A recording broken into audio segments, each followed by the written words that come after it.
ಶ್ರೀ ಗುರುಭ್ಯೋ ನಮಃ. ಅಸ್ತು ಶ್ರುತ್ಯಾದಿಬಲಾತ್ ಸರ್ವಶಬ್ದೋಚಿತತ್ವಂ ಮುಖ್ಯವೃತ್ಯ ಇತಿ ಕುತಃ ಇತ್ಯತೋಪಿ ಶಬ್ದ ಇರುತ್ತೆ. ವೇದದ ಪುರಾಣಗಳ ಬಲದಿಂದ ಭಗವಂತ ಸರ್ವಶಬ್ದ ವಾಚ್ಯ ಅಂತ ನೀವು ಹೇಳೋದನ್ನು ಒಪ್ಪೋಣ. ಆದರೆ ಅವನು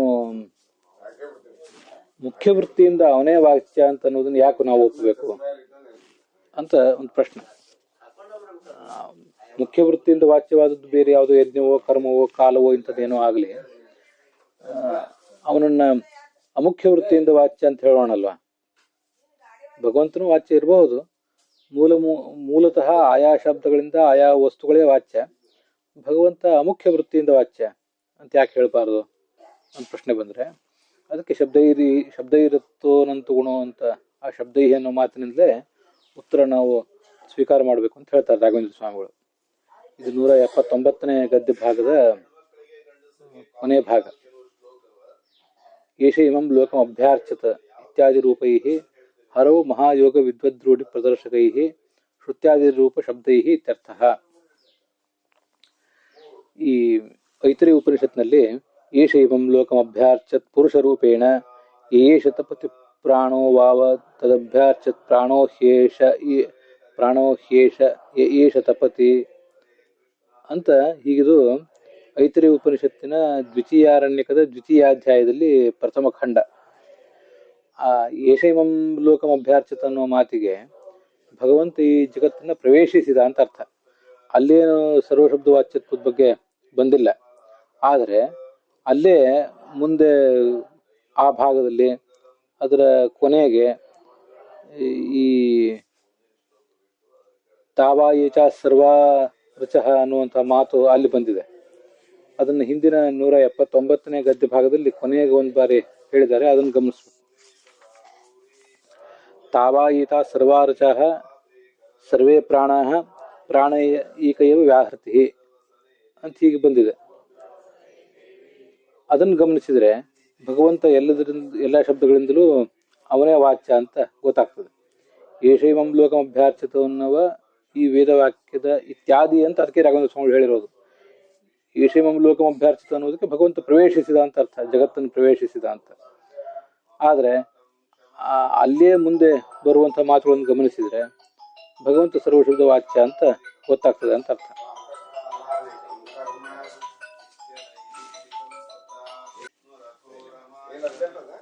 ಏಷೈಮಂ ಲೋಕಂ ಅಭ್ಯಾರ್ಚತ್ ಪುರುಷ ರೂಪೇಣ ಅನ್ನುವುದು 2ನೇ ಆರಣ್ಯಕದ 2ನೇ ಅಧ್ಯಾಯದ ಪ್ರಥಮ ಖಂಡ.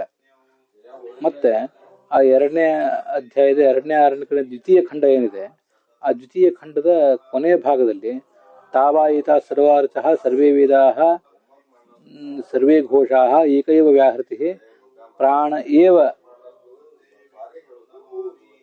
ಪ್ರಾಣರಚ ಇತ್ಯೇವ ವಿದ್ಯಾತ್ ಅಂತ ಹೀಗೊಂದು ಮಾತು ಬಂದಿದೆ. ಈತಾ ಸರ್ವಾಹರಚಃ ಅಂದರೆ ಎಲ್ಲ ಮಂತ್ರಗಳು, ಎಲ್ಲ ವಾಕ್ಯಗಳು, ಎಲ್ಲ ವೇದಗಳು, ಸರ್ವೇ ಘೋಷಾಃ ಎಲ್ಲ ಸ್ವರಗಳು, ಏಕೈವ ವ್ಯಾಹೃತಿ ಈ ಎಲ್ಲವೂ ಕೂಡ ಹೇಳುವುದು ಒಂದನ್ನೇ, ಪ್ರಾಣನಾಮಕನಾದ ಭಗವಂತನನ್ನೇ. ಮತ್ತೆ ಪ್ರಾಣರಚ ಇತ್ಯೇವ ವಿದ್ಯಾತ್, ಇಲ್ಲಿ ಏವ ಅಂತ ಮುಖ್ಯ ಅಂತ ಬಂದಿದೆ ನೋಡಿ. ಮುಖ್ಯ ಅನ್ನೋ ಅರ್ಥವನ್ನು ಹೇಳುವಂಥ ಏವ ಶಬ್ದ ಬಂದಿರೋದ್ರಿಂದ ಎಲ್ಲದಂತೂ ಮುಖ್ಯವಾಗಿ ಅವನೇ ವಾಚ್ಯ ಅಂತ ಅನ್ನೋದು ಗೊತ್ತಾಗ್ತದೆ.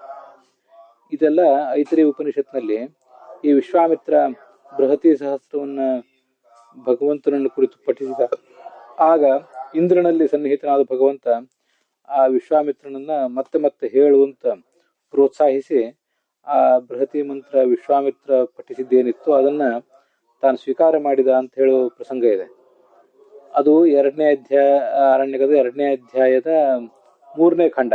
ಅದಕ್ಕಿಂತ ಮುಂಚೆ ತಾವಾಯಿತ ಸರ್ವಾರುಚಃ ಅನ್ನುವ ಮಾತು ಬಂದಿದೆ. ಅದರಿಂದ ಆ ಮಾತನ್ನ ನಾವಿಟ್ಕೊಳ್ಬೇಕು ಅಂತ ಅರ್ಥ. ಏಷೈಮಂ ಲೋಕಂ ಅಭ್ಯಾರ್ಚತ ಇತ್ಯಾದಿ ಮಾತುಗಳನ್ನು ನಾವು ಗಮನಿಸಿದಾಗ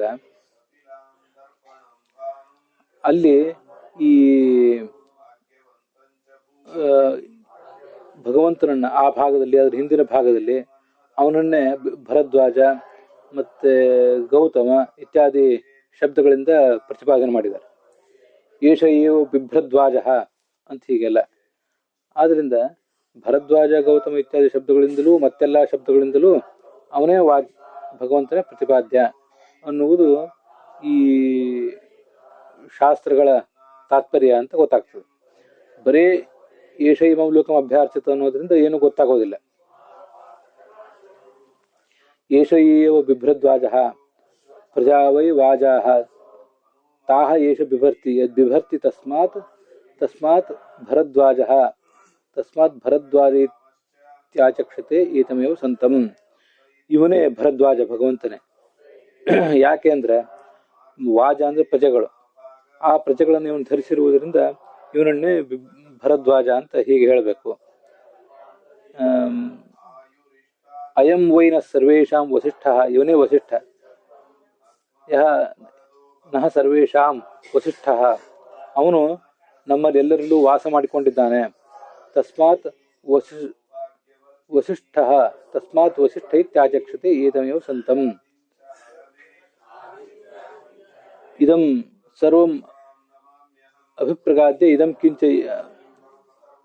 ಸಯದಿದಂ ಸರ್ವಂ ಅಭಿಪ್ರಗಾದ್ಯತ್ ಇದಂ ಕಿಂಚ ತಸ್ಮಾತ್ ಪ್ರಘಾತಃ ತಸ್ಮಾತ್ ಪ್ರಘಾತ ಇತ್ಯಾಚಕ್ಷತೆ ಏತಮೇವ ಸಂತಂ.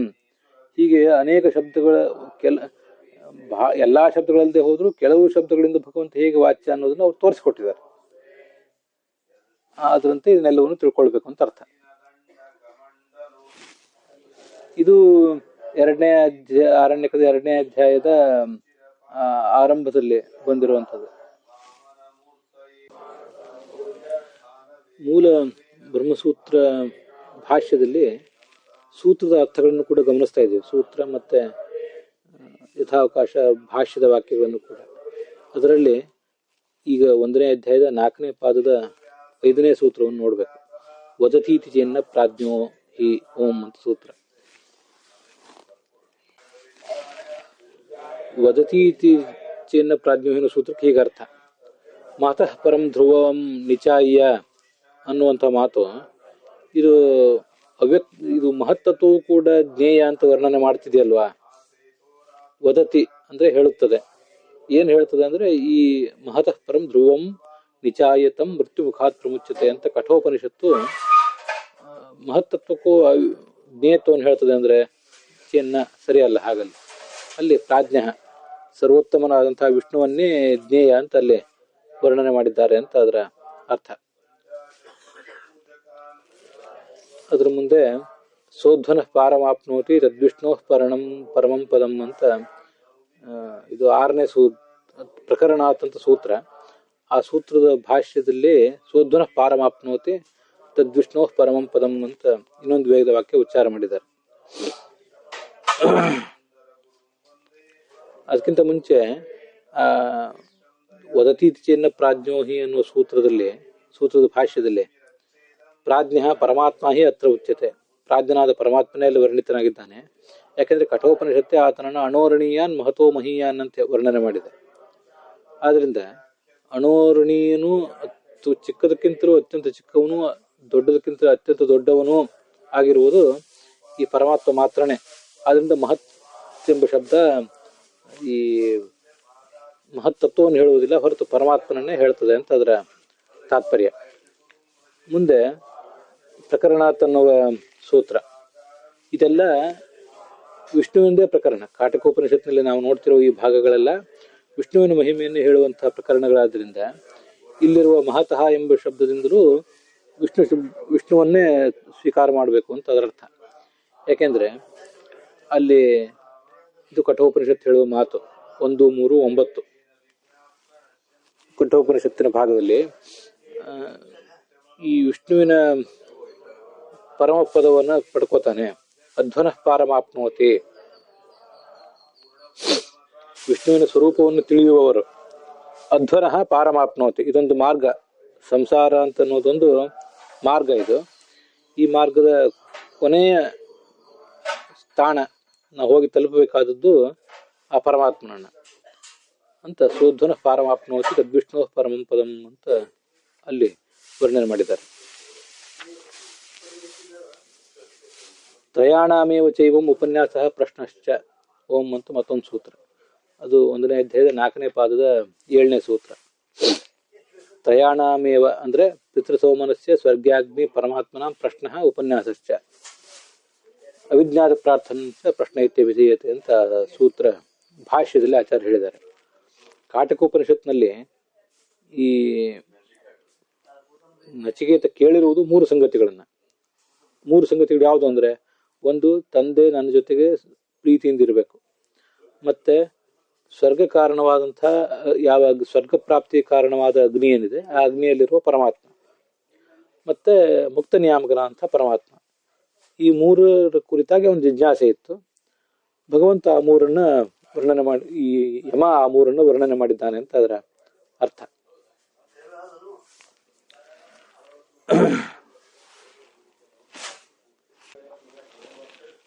ಮಹದ್ವಚ್ಚ ಅಂತ ಮತ್ತೊಂದು ಸೂತ್ರ, ಅದು 1ನೇ ಅಧ್ಯಾಯದ 4ನೇ ಪಾದದ 8ನೇ ಸೂತ್ರ.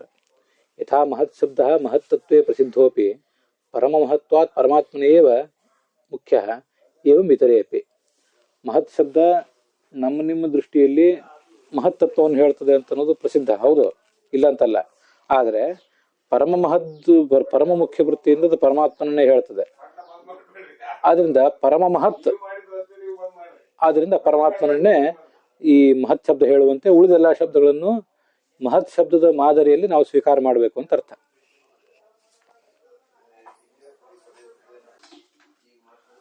ತತ್ವ ನಿರ್ಣಯದಲ್ಲಿ ಆಚಾರ್ಯ ಉದ್ಧರಿಸಿರುವಂತಹ ಒಂದು ಶ್ಲೋಕ ನನ್ಗೆ ನೆನಪಿಗೆ ಬರ್ತದೆ. ಬ್ರಹ್ಮಾಣಿ ಜೀವ ಸರ್ವೇಪಿ ಪರಬ್ರಹ್ಮಾಣಿ ಮುಕ್ತಿಗಾಹ ಪ್ರಕೃತಿ ಪರಮಂ ಬ್ರಹ್ಮ ಪರಮಂ ಮಹದಚ್ಯುತಃ ಅಂತ. ಬ್ರಹ್ಮಾಣಿ ಜೀವ ಸರ್ವೇಪಿ, ಎಲ್ಲಾ ಜೀವರನ್ನು ಕೂಡ ಬ್ರಹ್ಮ ಅಂತ ಹೇಳಬೇಕು. ಯಾಕಂದ್ರೆ ಅವರೆಲ್ಲರೂ ಯಥಾಯೋಗ್ಯವಾಗಿ ಗುಣಪೂರ್ಣರಾದ್ರಿಂದ. ಮತ್ತೆ ಪರಬ್ರಹ್ಮಾಣಿ ಮುಕ್ತಿಗಾಹ, ಎಲ್ಲಾ ಜೀವರು ಬ್ರಹ್ಮರು, ಆದ್ರೆ ಮುಕ್ತಿಗೆ ಹೋದವರು ಪರಬ್ರಹ್ಮ, ಅಲ್ಲೊಂದು ಪರ ಅಂತ ಒಂದು ಸೇರ್ಕೊಳುತ್ತೆ. ಪ್ರಕೃತಿ ಪರಮಂ ಬ್ರಹ್ಮ, ಲಕ್ಷ್ಮೀ ದೇವಿ ಅಂತಾಳೆ, ಅವಳು ಪರಮ ಬ್ರಹ್ಮ ಅಂತ ಕರ್ಸ್ಕೊತಾಳೆ. ಪರ ಅನ್ನೋ ಶಬ್ದಕ್ಕೊಂದು ಮ ಸೇರ್ಕೊಳುತ್ತಲ್ಲಿ. ಮುಂದೆ ಪರಮಾತ್ಮನಿಗೆ ಪರಮಂ ಮಹದ್ ಅಚ್ಯುತಃ, ಪರಮ ಮಹತ್ ಬ್ರಹ್ಮ, ಅಲ್ಲಿ ಮಹತ್ ಅಂತ ಮತ್ತೊಂದು ಸೇರ್ಕೊಂಡಿದೆ. ಹೀಗೆ ಬ್ರಹ್ಮ, ಪರಬ್ರಹ್ಮ, ಪರಮಬ್ರಹ್ಮ ಮತ್ತು ಪರಮ ಮಹತ್ ಬ್ರಹ್ಮ ಅಂತ ಈ 4 ಗ್ರೇಡ್ಗಳು. ಅಲ್ಲಿ ಪರಮ ಮಹತ್ ಎಂಬ ಶಬ್ದದಿಂದ ಆ ಪರಮಾತ್ಮನನ್ನೇ ವರ್ಣನೆ ಮಾಡಿದ್ದಾರೆ ಅಂತ ತಿಳ್ಕೊಳ್ಬೇಕು. ಅದರಂತೆ ಉಳಿದೆಲ್ಲ ಶಬ್ದಗಳಿಂದಲೂ ಭಗವಂತನೇ ವಾಚ್ಯ ಅನ್ನೋದು ನಮ್ಮ ತಾತ್ಪರ್ಯ. ಮತ್ತೆ ಚಮಸವದ ವಿಶೇಷ ಅಂತ ಕೊನೆಯ ಸೂತ್ರ ಆನುಮಾನಿಕಾಧಿಕರಣದಲ್ಲಿ, ಅದು 1ನೇ ಅಧ್ಯಾಯದ 4ನೇ ಪಾದದ 9ನೇ ಸೂತ್ರ. ಯಥಾ ಚಮಸ ಶಬ್ದ ಅನ್ಯತ್ರ ಪ್ರಸಿದ್ಧೋಪಿ ಇದಂ ತಚ್ಚಿರಃ ಏಷ ಹಿ ಅರ್ವಾಗ್ಬಿಲಶ್ಚಮಸ ಊರ್ಧ್ವಬುದ್ಧಃ ಇತಿ ಶ್ರುತೇಃ ಶಿರೋವಾಚಕಃ ಏವಂ ಅವ್ಯಕ್ತಾದಿ ಶಬ್ದಾಃ ಸರ್ವೇ ಅನ್ಯತ್ರ ಪ್ರಸಿದ್ಧಾಃ ಅಪಿ ನಾಮಾನಿ ಸರ್ವಾಣಿ ಯಮಾವಿಶಂತಿ ತಂ ವೈ ವಿಷ್ಣುಂ ಪರಮಂ ಉದಾಹರಂತಿ ಇತಿ ಶ್ರುತೇಃ ಪರಮಾತ್ಮಾಭಿದಾಯಕಾಃ ಏವ ವಿಶೇಷಾತ್ ಶ್ರುತೇಃ ಅಂತಿದು ಕೊನೆಯ ಆನುಮಾನಿಕಾಧಿಕರಣದ ಕೊನೆಯ ಸೂತ್ರ. ನಾನು ಬ್ರಹ್ಮಸೂತ್ರ ಭಾಷ್ಯದಲ್ಲಿರುವಂತಹ ಮಾತುಗಳನ್ನ ಓದಿದೆ. ಈಗ ಈ ಚಮಸ ಅನ್ನೋ ಶಬ್ದಕ್ಕೆ ಬೇರೆ ಬೇರೆ ಕಡೆ ಅನೇಕ ಅರ್ಥಗಳಿರಬಹುದು. ಯಜ್ಞಕ್ಕೆ ಉಪಯೋಗವಾಗುವಂತಹ ಒಂದು ಪಾತ್ರ, ಚತುಷ್ಕೋಣಾಕಾರದ ಒಂದು ಪಾತ್ರ ಅಂತ ಅರ್ಥ ಇದೆ. ಆದ್ರೆ ಇದಂ ತಚ್ಚಿರಃ ಈಶ ಹಿ ಅರ್ವಾಗ್ಬಿಲಃ ಚಮಸ ಊರ್ಧ್ವಬುದ್ನಃ ಅಂತ ಬೃಹದಾರಣ್ಯಕ ಉಪನಿಷತ್ನಲ್ಲಿ ನಮ್ಮ ಈ ಶರೀರವನ್ನ ವರ್ಣನೆ ಮಾಡುವಂತಹ ಒಂದು ಪ್ರಸಂಗ ಇದೆ. ಅಲ್ಲಿ ಆ ಚಮಸ ಎಂಬ ಶಬ್ದಕ್ಕೆ ಶಿರಸ್ಸು ಅಂತ ಅರ್ಥ ಇದೆ. ಹೀಗೆ ಶಿರಸ್ಸು ಅಂತ ಅರ್ಥ ಇರೋದ್ರಿಂದ ಆ ಒಂದು ಮಾದರಿಯಲ್ಲಿ ನಾವು ಇಲ್ಲಿ ಬಂದಿರುವಂತಹ ಶಬ್ದಗಳನ್ನು ಕೂಡ ಬೇರೆ ಬೇರೆದಕ್ಕೇನೆ ವಾಚಕ ಅಂತ ತಿಳ್ಕೊಳ್ಬೇಕು. ಅದರಂತೆ ಅವ್ಯಕ್ತ ಮೊದಲಾದ ಶಬ್ದಗಳು ಕೂಡ ಪ್ರಕೃತಿಯನ್ನು, ಮಹತ್ತತ್ವವನ್ನು ಮತ್ತೆ ಏನೇನೋ ಹೇಳ್ತವೆ ಅಂತ ನಿಮಗೆ ಕಂಡು ಬಂದರೂ ಕೂಡ ನಾಮಾನಿ ಸರ್ವಾಣಿ ಯಮಾವಿಶಂತಿ ಇತ್ಯಾದಿ ವೇದವಾಕ್ಯಗಳನ್ನು ಗಮನಿಸಿ ಅದೊಂದು ಸಾಮಾನ್ಯವಾದಂತಹ ನಿರ್ದೇಶನ, ಅದಕ್ಕನುಸಾರವಾಗಿ ಅವೆಲ್ಲವೂ ಭಗವಂತನನ್ನೇ ಹೇಳ್ತವೆ. ಪರಮಾತ್ಮಾಭಿದಾಯಕಾಃ ಏವ. ಯಾಕೆಂದ್ರೆ ಅವಿಶೇಷಾತ್ ಶ್ರುತೇ, ಶ್ರುತಿ ಎಲ್ಲ ಕಡೆ ಒಂದೇ ರೀತಿಯಾಗಿರ್ತದೆ, ಶ್ರುತಿಯಲ್ಲಿ ಏನು ವ್ಯತ್ಯಾಸ ಇಲ್ಲ. ಶ್ರುತಿಯ ತಾತ್ಪರ್ಯ ಅಂತಂದ್ರೆ ಯಾವತ್ತೂ ಕೂಡ ಒಂದೇ ರೀತಿಯಾಗಿರ್ತದೆ ಅಂತ ಅದರ ತಾತ್ಪರ್ಯ. ಎರಡೂ ಶ್ರುತಿಗಳಲ್ಲಿ ಏನು ವ್ಯತ್ಯಾಸ ಇಲ್ಲ.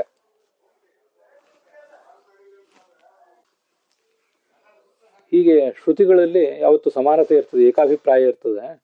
ಆದ್ರಿಂದ ಪ್ರಕರಣವನ್ನು ಗಮನಿಸಿ, ಅದು ಯಾವ ಪ್ರಕರಣವನ್ನು ಹೇಳ್ತಿದೆ ಅನ್ನೋದನ್ನು ಗಮನಿಸಿ, ಮುಖ್ಯತಃ ಆ ಶಬ್ದದಿಂದ ಯಾರು ವಾಚ್ಯ ಅನ್ನೋದನ್ನ ಸ್ವೀಕಾರ ಮಾಡಬೇಕು. ಕೆಲವು ಕಡೆ ಪ್ರಕರಣವನ್ನು ಗಮನಿಸಿ ಅಮುಖ್ಯವಾದ್ದನ್ನು ಕೂಡ ಹೇಳುವುದು ತಪ್ಪೇನೂ ಅಲ್ಲ ಅಂತ ತಾತ್ಪರ್ಯ. ಅಲ್ಲಿಗೆ ಆನುಮಾನಿಕಾಧಿಕರಣ ಮುಕ್ತಾಯ ಕಂಡಿದೆ ಬ್ರಹ್ಮಸೂತ್ರ ಭಾಷ್ಯದಲ್ಲಿ. ಅಲ್ಲಿಗೆ ಈ ಭಾಗನೂ ಸಮಾಪ್ತವಾಗಿದೆ.